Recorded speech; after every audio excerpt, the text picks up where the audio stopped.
नमस्कार, स्वागत आप सभी का डी न्यूज़ के इस खास बुलेटिन एक्सप्रेस 100 में, जहां हम आपके लिए लेकर आते हैं राजनीति, मनोरंजन, देश, दुनिया, खेल और व्यापार जगत की सभी बड़ी खबरों को एक्सप्रेस यानी फटाफट अंदाज में। तो आइए खबरें देखते हैं तेज रफ्तार से। प्रधानमंत्री नरेंद्र मोदी COP28 विश्व जलवायु कार्रवाई शिखर सम्मेलन में भाग लेने के लिए संयुक्त अरब अमीरात के लिए रवाना हुए। प्रधानमंत्री मोदी दुबई में 3 उच्च स्तरीय कार्यक्रमों में लेंगे हिस्सा।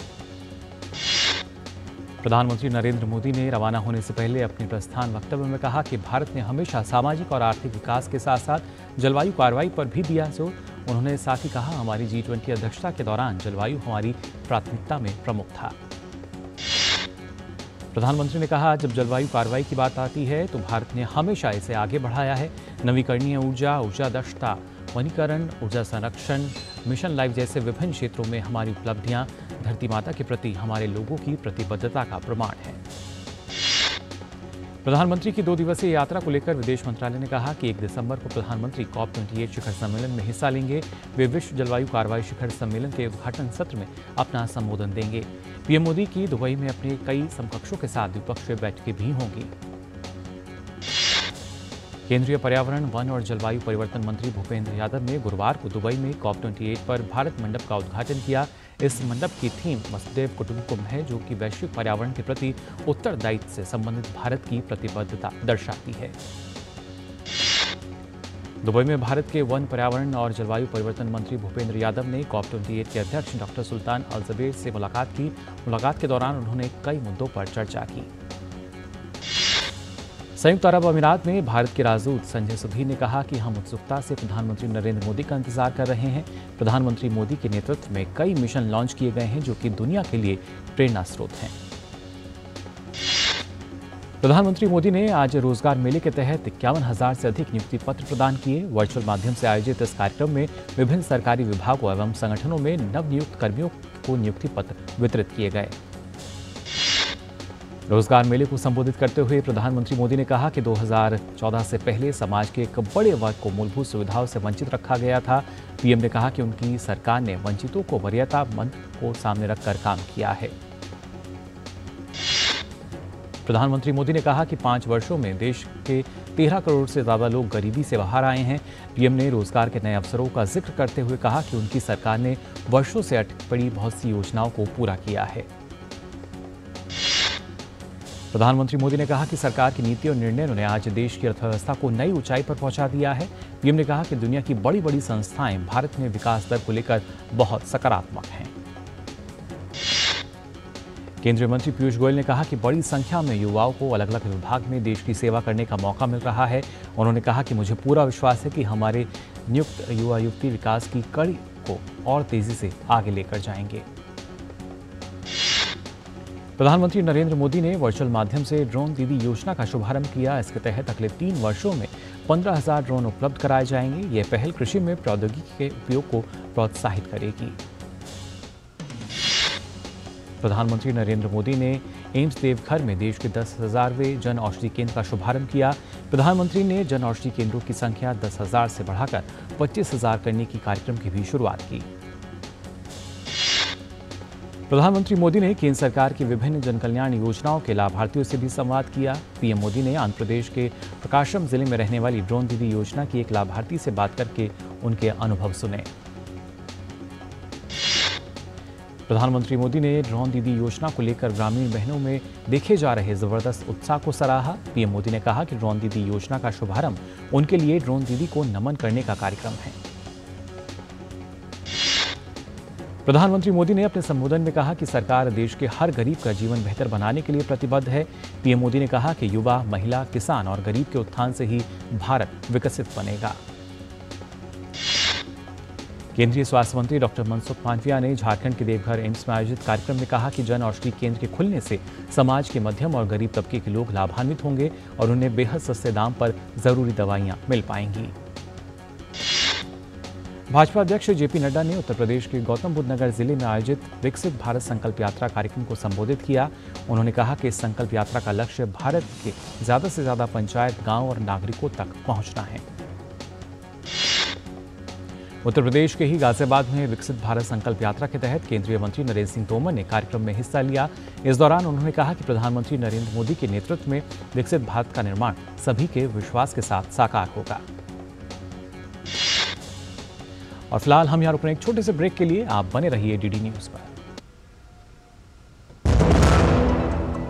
पता है इन्वेस्टर्स के लिए कि इन्वेस्टर प्रोटेक्शन फंड होता है IPF, लेकिन अगर तुम्हारा ट्रेड एक्सचेंज पर एग्जीक्यूट नहीं हुआ या फिर कोई गारंटीड रिटर्न्स वाली स्कीम है तो ये IPF आपकी मदद नहीं कर सकता है। और अगर आपका ब्रोकर ही डिफॉल्टर बन जाए तो फिर IPF आपको कॉम्पेंसेशन दिला सकता है। कहां से सीखा? NSE की साइट पर। समझ कर इन्वेस्ट कर। साल बरस और सदी नहीं, एक युग गुजर जाएगा। उम्र न पूछो वंडर की, जब फर्क नजर आएगा। वंडर सीमेंट, फर्क नजर आएगा। ब्रेक के बाद आप सभी का एक बार फिर स्वागत एक्सप्रेस 100 में। आइए खबरों में आगे बढ़ते हैं। केंद्रीय स्वास्थ्य मंत्री मनसुख मांडविया ने कहा कि देश की आज़ादी के 100 वर्ष पूरे होने के अवसर पर भारत विकसित भारत बने, इस संकल्प को सिद्ध करने के लिए किसान और महिला, युवा और गरीब का सशक्तिकरण हो, उसके लिए कार्यक्रम महत्वपूर्ण साबित होगा। विकसित भारत संकल्प यात्रा के अवसर पर हिमाचल के ऊना में केंद्रीय मंत्री अनुराग सिंह ठाकुर ने कहा, हमारा लक्ष्य 2047 तक भारत को विकसित बनाने का है। उन्होंने कहा, विकसित भारत संकल्प यात्रा लोगों में नया विश्वास पैदा कर रही है। विकसित भारत संकल्प यात्रा के अवसर पर उत्तर प्रदेश के मेरठ में केंद्रीय रेल मंत्री अश्विनी वैष्णव ने कहा कि प्रधानमंत्री नरेंद्र मोदी ने भारत को विकसित बनाने का संकल्प लिया है। यह सभी को विकास के पथ पर साथ लेकर चलने का संकल्प है। केंद्रीय मंत्री हरदीप सिंह पुरी और रामेश्वर तेली तमिलनाडु के चेंगलपट्टू में विकसित भारत संकल्प यात्रा कार्यक्रम में शामिल हुए। फरीदाबाद के प्रथला विधानसभा के गांव फतेहपुर बिल्लौच में विकसित भारत संकल्प यात्रा की शुरुआत हुई। हरियाणा के मुख्यमंत्री मनोहर लाल खट्टर ने विकसित भारत संकल्प यात्रा की शुरुआत की। तेलंगाना विधानसभा चुनाव में 119 सीटों के लिए मतदान संपन्न हुआ। 64% से अधिक मतदान यहां दर्ज किया गया। केंद्रीय मंत्री और भाजपा प्रदेश अध्यक्ष जी किशन रेड्डी ने तेलंगाना विधानसभा चुनाव के लिए अंबरपेट के एक मतदान केंद्र में मतदान किया। इस मौके पर उन्होंने भाजपा की जीत का दावा किया। वहीं राज्य के मुख्यमंत्री के चंद्रशेखर राव ने मेरठ जिले के चिंतामल सिद्धिपेट में अपने मताधिकार का उपयोग किया। उन्होंने भी लगातार तीसरी बार सत्ता में आने की बात कही। वहीं AIMIM प्रमुख असदुद्दीन ओवैसी ने हैदराबाद में शास्त्रीपुरम के सेंट फेज हाई स्कूल में मतदान केंद्र पर अपना मतदान किया। हैदराबाद में अभिनेता निर्माता नागार्जुना और उनकी पत्नी अमला अक्विनी ने जुवानी हिल्स में सरकारी वर्किंग वुमेन छात्रावास मतदान केंद्र में अपने मताधिकार का इस्तेमाल किया। भारत की अर्थव्यवस्था के लिए अच्छी खबर है। चालू वित्त वर्ष की जुलाई-सितंबर तिमाही में देश की आर्थिक वृद्धि दर 7.6% रही, जबकि एक साल पहले इसी तिमाही में यह 6.2% थी। इस तिमाही का स्टार परफॉर्मर रहा है मैन्युफैक्चरिंग सेक्टर, जिसमें करीब 14% की बढ़ोतरी दर्ज की गई है। इसके साथ ही कंस्ट्रक्शन क्षेत्र में 13% और पानी और बिजली की सप्लाई में 10% से ज्यादा का विकास दर्ज किया गया है। GDP के आंकड़ों पर मुख्य आर्थिक सलाहकार V अनंत नागेश्वरन ने खुशी जाहिर करते हुए इसे भारतीय अर्थव्यवस्था की मजबूती का प्रमाण बताया।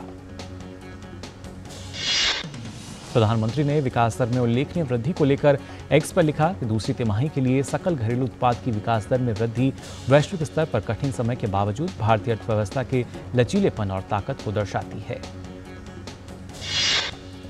G20 की भारत की अध्यक्षता का आज आखिरी दिन है। 1 दिसंबर 2023 से ब्राजील G20 की अध्यक्षता संभालने जा रहा है। प्रधानमंत्री नरेंद्र मोदी ने भारत की अध्यक्षता में आयोजित G20 को लेकर प्रमुख दैनिक समाचार पत्रों में लेख लिखा। प्रधानमंत्री ने लिखा कि आज भारत को G20 की अध्यक्षता संभाले हुए 365 दिन हो चुके हैं। यह वसुधैव कुटुंबकम, एक पृथ्वी एक परिवार, एक भविष्य की भावना को प्रतिबिंबित करने, पुनः प्रतिबंध करने और एक बार फिर से जीवंत करने का क्षण है। प्रधानमंत्री ने साथ ही लिखा कि जैसा कि हमने पिछले साल यह जिम्मेदारी ली थी, उस वक्त वैश्विक परिदृश्य बहुआयामी चुनौतियों से जूझ रहा था।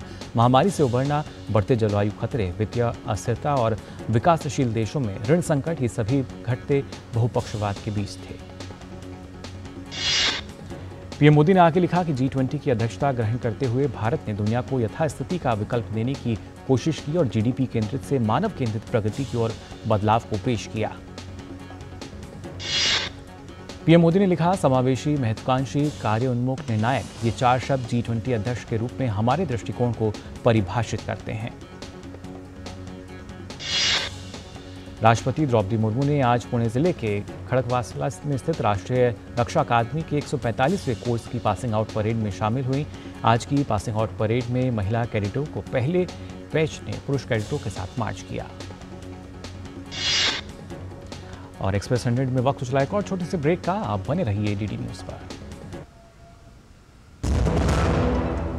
तुम्हें पता है इन्वेस्टर्स के लिए कि इन्वेस्टर प्रोटेक्शन फंड होता है IPF, लेकिन अगर तुम्हारा ट्रेड एक्सचेंज पर एग्जीक्यूट नहीं हुआ या फिर कोई गारंटीड रिटर्न्स वाली स्कीम है तो ये IPF आपकी मदद नहीं कर सकता है। और अगर आपका ब्रोकर ही डिफॉल्टर बन जाए तो फिर IPF आपको कॉम्पेंसेशन दिला सकता है। कहां से सीखा? NSE की साइट पर। समझ कर इन्वेस्ट कर। साल, बरस और सदी नहीं, एक युग गुजर जाएगा। उम्र न पूछो वंडर की, जब फर्क नजर आएगा। वंडर सीमेंट, फर्क नजर आएगा। ब्रेक के बाद आप सभी का एक बार फिर स्वागत। एक्सप्रेस 100 में खबरों में आगे बढ़ते हैं। राष्ट्रपति द्रौपदी मुर्मू ने मार्चिंग दल का हिस्सा बनने के लिए महिला कैडेटों की सराहना की। उन्होंने कहा कि मुझे यकीन है कि महिला कैडेट देश और एनडीए का नाम नई ऊंचाइयों पर ले जाएंगी।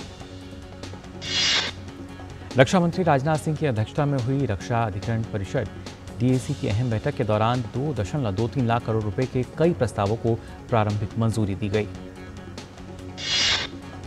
परिषद ने T-90 टैंकों के लिए ऑटोमेटिक टारगेट ट्रैकर और डिजिटल कंप्यूटर की खरीद को भी मंजूरी दी।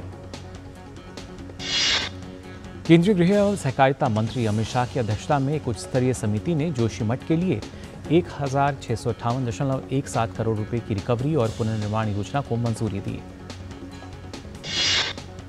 राज्य सरकार राहत के लिए राज्य आपदा प्रतिक्रिया कोष SDRF से 126.41 करोड़ रुपए और राज्य के बजट से 451.80 करोड़ रुपए प्रदान करेगी, जिसमें पुनर्वास के लिए 91.82 करोड़ रुपए भूमि अधिग्रहण लागत भी शामिल है। विदेश मंत्रालय ने कहा कि विदेशों में रह रहे आतंकवादियों पर भी कूटनीति के तहत कार्रवाई हो रही है। ये भी उम्मीद की गई है कि कनाडा सरकार राजनयिक संबंधों पर वियना कन्वेंशन के तहत अपने दायित्व को पूरा करेगी। उत्तरकाशी में 17 दिनों बाद सुरंग से निकाले गए सभी 41 श्रमवीरों को ऋषिकेश एम्स ने आवश्यक जांच के बाद फिट घोषित कर दिया। साथ ही इन सभी श्रमवीरों को सुरक्षा के बीच उनके राज्यों के लिए भेजा गया। रक्षा मंत्री राजनाथ सिंह ने 40वें तटरक्षक कमांडरों के सम्मेलन का उद्घाटन किया। रक्षा मंत्री ने भारतीय तटरक्षकों से देश की तटीय सुरक्षा और समुद्री क्षमताओं को मजबूत करने की दिशा में समर्पण और व्यावसायिकता के साथ काम करना जारी रखने का आह्वान किया। केंद्रीय शिक्षा मंत्री धर्मेंद्र प्रधान ने ओडिशा के NIT राउरकेला में 6 प्रमुख परियोजनाओं की आधारशिला रखी और केंद्रीय विद्यालय का उद्घाटन किया। बहुजन समाज पार्टी की राष्ट्रीय अध्यक्ष मायावती ने कहा कि लोकसभा आम चुनाव अकेले और अपने बलबूते पर लड़ने का उनका फैसला अटल है। सुप्रीम कोर्ट ने गुरुवार को केरल सरकार को एक बड़ा झटका देते हुए गोपीनाथ रविंद्रन को उनकी सेवानिवृत्ति के बाद कन्नूर विश्वविद्यालय के कुलपति के रूप में फिर से नियुक्त करने के फैसले को रद्द कर दिया है। केरल के राज्यपाल आरिफ मोहम्मद खान ने मुख्यमंत्री को घेरा। आरिफ मोहम्मद खान ने कहा कि उनके पास शिक्षा मंत्री नहीं आए थे, बल्कि मुख्यमंत्री के कार्यालय से कानूनी सलाहकार आए थे। सारा दबाव मुख्यमंत्री की ओर से था।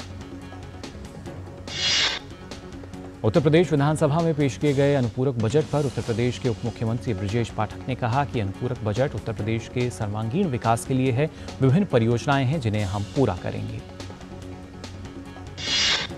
दिल्ली बीजेपी के नेताओं ने कथित दिल्ली जल बोर्ड घोटाले को लेकर आज जमकर प्रदर्शन किया। बीजेपी का आरोप है कि दिल्ली जल बोर्ड ने सीवरेज ट्रीटमेंट प्लांट्स के अपग्रेडेशन के लिए फर्जी टेंडर दिए। वायु प्रदूषण की स्थिति पर दिल्ली के पर्यावरण मंत्री गोपाल राय ने कहा, अब हवा की गति काफी धीमी हो गई है, जिसके चलते प्रदूषण के स्तर को बदलाव देखने को मिलेगा। गुजरात के मुख्यमंत्री भूपेंद्र पटेल के नेतृत्व में एक हाई लेवल डेलीगेशन ने जापान के कोबे में निचिकॉन कॉर्पोरेशन के प्रतिनिधियों के साथ बैठक की। गुजरात में मिथाइल अल्कोहल युक्त दूषित सिरप पीने से 5 लोगों की मौत का मामला सामने आया है। ज्ञानवापी मामले में स्टडी रिपोर्ट सबमिट करने के लिए एएसआई को 10 दिन का और समय दिया गया है। एएसआई ने रिपोर्ट सबमिट करने के लिए 21 दिन का समय मांगा था, लेकिन कोर्ट ने सुनवाई के बाद 10 दिन का ही समय दिया। भारतीय प्रतिस्पर्धा आयोग अर्थात सीसीआई ने वोडाफोन में अपने शेयरधारिता को 14.6% से बढ़ाया है। आरआर केबल के कार्यालयों और कारखानों पर आयकर विभाग की तलाशी का असर कंपनी के शेयर पर भी दिखाई दिया। और यहां वक्त हो चला एक और छोटे से ब्रेक का। आप देखते रहिए डीडी न्यूज। आप क्या देख रहे हो पापा? तुम कहते हो ना कि स्टॉक मार्केट में बहुत सोच समझकर इन्वेस्ट करना चाहिए, बस थोड़ा सा ज्ञान ले रहा हूं। किससे? हर एक स्टॉक्स एक्सपर्ट है, मस्त एजुकेशनल वीडियोस बनाता है और अच्छी इन्वेस्टमेंट की टिप्स भी देता है। पापा इन वीडियोस पे ना जाएं। अपना रिसर्च खुद करें या सेबी रजिस्टर्ड इन्वेस्टमेंट एडवाइजर से संपर्क करें। एजुकेशन के नाम पर कुछ इन्फ्लुएंसर्स अक्सर इन्वेस्टर को मिसगाइड करते हैं, नुकसान आपका होगा। सोच कर समझ कर इन्वेस्ट कर। साल बरस और सदी नहीं, एक युग गुजर जाएगा। उम्र न पूछो वंडर की, जब फर्क नजर आएगा। वंडर सीमेंट, फर्क नजर आएगा। ब्रेक के बाद आप सभी का एक बार फिर स्वागत। एक्सप्रेस 100 में खबरों में आगे बढ़ते हैं। सोने चांदी के वायदा भाव में गुरुवार को गिरावट दर्ज की गई। सोने के वायदा भाव 62,700 रुपये और चांदी का वायदा भाव 77,000 रुपये दर्ज किया गया। बीएसई सेंसेक्स 86.53 अंक बढ़त के साथ 66,988 के स्तर पर बंद हुआ। वहीं निफ्टी 36.55 अंक की बढ़त के साथ 20,133 के स्तर पर बंद हुआ। नवंबर महीने में सेंसेक्स निफ्टी में करीब 5.5% की तेजी रही। शेयर बाजार के निवेशकों की संपत्ति में करीब 24 लाख करोड़ रुपए का इजाफा हुआ। फोर्ब्स ने Asia heroes of philanthropy list की 17वीं सूची जारी कर दी है। इस लिस्ट में इन्फोसिस के सह संस्थापक नंदन नीलेकणी, डीएलएफ के मानद चेयरमैन केपी सिंह का नाम शामिल है। डॉलर के मुकाबले रुपया में मामूली बढ़त दिखाई दी। गुरुवार को कारोबार में अमेरिकी डॉलर के मुकाबले 2 पैसे बढ़कर 83.30 पर पहुंच गया। भारत अंतर्राष्ट्रीय व्यापार मेला 2023 में खादी और ग्रामोद्योग उत्पादों की एक ऐतिहासिक 15.03 करोड़ रुपए की बिक्री हुई। लेखा महानियंत्रक द्वारा जारी रिपोर्ट के मुताबिक अक्टूबर के अंत में सरकार का राजकोषीय घाटा पूरे साल के बजट अनुमान के 45% तक पहुंच गया है।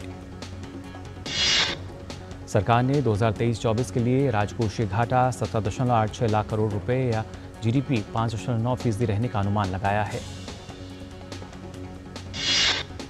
अस्थायी युद्ध विराम के बाद मिस्र और गाजा पट्टी के बीच स्थित राफा बॉर्डर क्रॉसिंग से मदद पहुंच रही है। बॉर्डर क्रॉसिंग से गाजा में प्रतिदिन 160 से 200 ट्रकों द्वारा सहायता पहुंचाने की अनुमति दी गई है। 2 फिलिस्तीनी हमलावरों ने गुरुवार सुबह यरूशलेम में एक बस स्टॉप पर गोलीबारी की। गोलीबारी में 3 लोगों की मौत और 8 अन्य घायल हो गए। इजराइल और हमास युद्धग्रस्त गाजा पट्टी में अस्थायी युद्ध विराम को एक अतिरिक्त दिन के लिए बढ़ाने पर सहमत हुए हैं। गाजा में हमास द्वारा बंधक बनाए गए थाई नागरिकों का पहला समूह गुरुवार को थाईलैंड के हवाई अड्डे पर पहुंचा। इस दौरान रिहा हुए नागरिकों ने मारे गए थाई मजदूरों के लिए शोक भी रखा। रूसी सेना ने कुपियांस्क की दिशा में यूक्रेनी सेना के आक्रमण को विफल करने का दावा किया है। COP28 के अध्यक्ष सुल्तान अल जबर ने गुरुवार को संयुक्त राष्ट्र जलवायु शिखर सम्मेलन 2023 की शुरुआत की। अध्यक्ष ने सम्मेलन में शिरकत करने वाले देशों से वैश्विक जलवायु लक्ष्यों को पूरा करने के लिए नीतियों में सर्वसम्मति का आग्रह किया।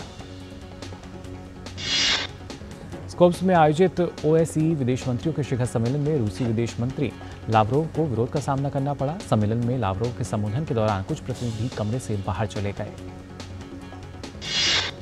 अमेरिका के विदेश मंत्री एंटनी ब्लिंकन ने गुरुवार को यरूशलेम में इजराइल के प्रधानमंत्री बेंजामिन नेतन्याहू से मुलाकात की। उत्तरी मैसेडोनिया में आयोजित OSCE शिखर सम्मेलन में हंगरी के विदेश मंत्री ने पूर्व और पश्चिम के बीच संवाद की कमी पर चिंता जताई। ब्रिटेन के राजा चार्ल्स ने दुबई में COP28 शिखर सम्मेलन से पहले गुयाना के राष्ट्रपति मोहम्मद इरफान अली और उपराष्ट्रपति भरत जगदेव से मुलाकात की। दक्षिण अफ्रीका दौरे के लिए भारतीय टीम की घोषणा कर दी गई है। रोहित शर्मा और विराट कोहली ने बोर्ड से अनुरोध किया कि वो T20 और वनडे में नहीं खेलेंगे। हालांकि टेस्ट टीम में रोहित और कोहली की वापसी होगी। T20 की कमान सूर्य कुमार यादव को सौंपी गई है। जडेजा और शुभमन गिल भी T20 टीम में उनकी वापसी हुई है। और फिलहाल है वक्त छोटे से ब्रेक का, जल्द हाजिर होते हैं।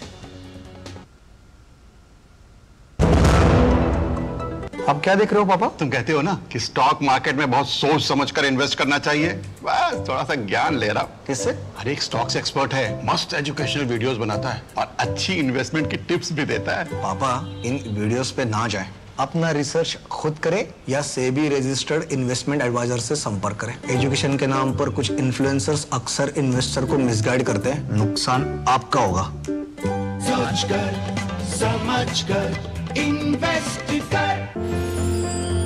साल बरस और सदी नहीं, एक युग गुजर जाएगा। उम्र न पूछो वंडर की, जब फर्क नजर आएगा।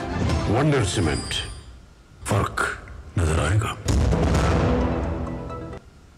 ब्रेक के बाद आप सभी का एक बार फिर स्वागत। आइए खबरों में आगे बढ़ते हैं। केएल राहुल वनडे सीरीज के लिए उनको कमान दी गई है टीम की। रिंकू सिंह और साई सुदर्शन को वनडे टीम में शामिल किया गया है। वहीं संजू सैमसन की भी वनडे टीम में वापसी हुई है। भारत और ऑस्ट्रेलिया के बीच 5 मैचों की T20 सीरीज का चौथा मुकाबला कल रायपुर में खेला जाएगा। फिलहाल सीरीज में भारत ने 2-1 से बढ़त बना रखी है।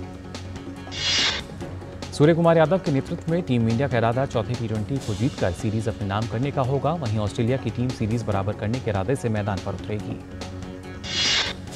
युगांडा ने अगले साल होने वाले ICC T20 विश्व कप के लिए क्वालिफाई कर लिया है। युगांडा ने रवांडा को हराकर विश्व कप के लिए क्वालिफाई किया। युगांडा अफ्रीकी चरण ने नामीबिया के साथ क्वालिफाई करने वाली दूसरी टीम बन गई है। जिम्बाब्वे की टीम क्वालिफाई करने में असफल रही। अनुभवी ड्रैग फ्लिकर हरमनप्रीत सिंह ने 15 से 22 दिसंबर तक स्पेन में वेलेंशिया में होने वाले 5 देशों के टूर्नामेंट में भारत की 24 सदस्यीय टीम की अगुवाई करेंगे। सुमित और अमित रोहिदास और कप्तान होंगे। यह टूर्नामेंट 2023-24 हॉकी प्रो लीग सत्र की तैयारी के लिए अहम होगा। इसमें भारत का सामना स्पेन, जर्मनी, फ्रांस और बेल्जियम से होगा। प्रियांशु राजावत ने सैयद मोदी अंतर्राष्ट्रीय बैडमिंटन टूर्नामेंट के पुरुष एकल के क्वार्टर फाइनल में जगह बना ली है। वो एकल के अंतिम 8 में पहुंचने वाले एकमात्र भारतीय हैं। महिला युगल में त्रिसा जॉली और गायत्री गोपीचंद भी अंतिम 8 में पहुंचने में सफल रहीं। FIH जूनियर महिला हॉकी विश्व कप में भारत ने अपने अभियान की शुरुआत शानदार अंदाज में की है। चैंपियंस लीग में रियल मैड्रिड ने नपोली को रोमांचक मुकाबले में 4-2 से हराने में सफलता पाई। चैंपियंस लीग में मैनचेस्टर यूनाइटेड को गैलेटासरे के बीच खेला गया मुकाबला 3-3 से ड्रॉ रहा। आर्सेनल ने चैंपियंस लीग के नॉकआउट दौर में स्थान बना लिया है। ग्रुप बी में आर्सेनल ने लेंस पर 6-0 से बड़ी जीत हासिल करके शीर्ष पर रहते हुए अगले दौर में जगह बनाई। IMDb ने 2023 की सबसे लोकप्रिय फिल्मों और वेब सीरीज की सूची जारी की है। फिल्मों की सूची में जवान ने पहला स्थान हासिल किया, वहीं पठान दूसरे स्थान पर रही। आर माधवन की पहली web series the railway man का पहला गाना निदिया रिलीज हो चुका है, जिसे आयुष्मान खुराना ने अपनी आवाज दी है। 24 नवंबर को सिनेमाघरों में रिलीज हुई फर्रे ने अब तक 2.36 करोड़ की कमाई की है। रिलीज के छठे दिन फिल्म ने 23 लाख रुपए का कारोबार किया। यशराज फिल्म्स के स्पाई यूनिवर्स की 5वीं फिल्म टाइगर वर्सेस पठान अब अगले साल 2025 में शूट की जाएगी। फिल्म 2026 में सिनेमाघरों में रिलीज की जाएगी। संदीप रेड्डी बांगा के निर्देशन में बनी एनिमल की पहले दिन के लिए बम्पर एडवांस बुकिंग हुई है। फिल्म के फर्स्ट डे के लिए देश भर में 7 लाख से ज्यादा टिकट बिक चुके हैं। पंकज त्रिपाठी जल्दी फिल्म कड़क सिंह में नजर आएंगे। राष्ट्रीय पुरस्कार विजेता अनिरुद्ध रॉय चौधरी के निर्देशन में बनी इस फिल्म के जरिए बांग्लादेशी अभिनेत्री जया एहसान बॉलीवुड में दस्तक देने जा रही हैं। सलमान खान की फिल्म टाइगर 3 ने दुनिया भर में 450 करोड़ रुपए की कमाई की है। वहीं भारतीय बॉक्स ऑफिस पर फिल्म ने 300 करोड़ रुपए का कारोबार किया। फिलहाल के लिए एक्सप्रेस न्यूज में बस इतना ही। मुझे दीजिए अनुमति। नमस्कार।